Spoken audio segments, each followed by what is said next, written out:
Polarization, your new way to be intentionally unpopular for a better life.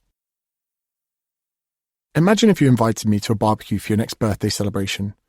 I'd come round and meet your family and friends, none of whom have met me before. I'd politely shake hands, make eye contact as I talk to people, and thank the host for inviting me. Imagine I then sit down and sink a couple of beers, and a few minutes later, in an open discussion, I hear your uncle or someone talk about Formula One. The conversation goes a bit quiet, the perfect opportunity for me to contribute. This is the first time I've ever met any of these people. What do I say? Formula One is awful.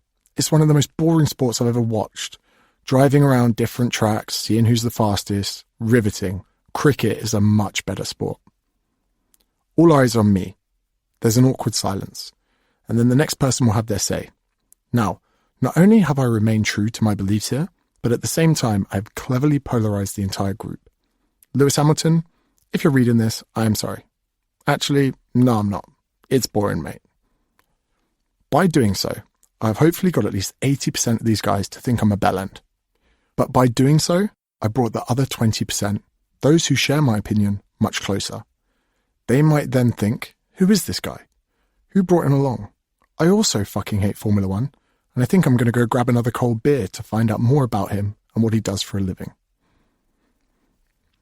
A common perception or belief, especially in adults, is that we have enough friends. And when giving a business seminar, I've seen this trickle down to personal trainers trying to build a business. They might have enough followers, but they don't have enough engaged followers who become clients. For someone to convert from follower to client and to commit to buying from you, they need these three things: to know you, to like you, and to trust you. So you're better off with 20% of attendees at the barbecue loving you than 100% of them not even remembering your name. This is something I've been applying successfully for several years within the fitness industry.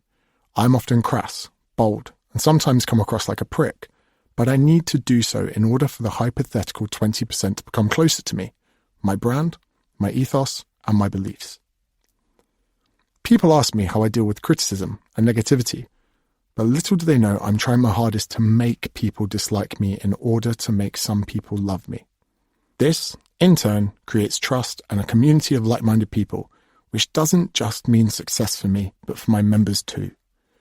Being unapologetically myself draws in those who are like me and repels those who are not.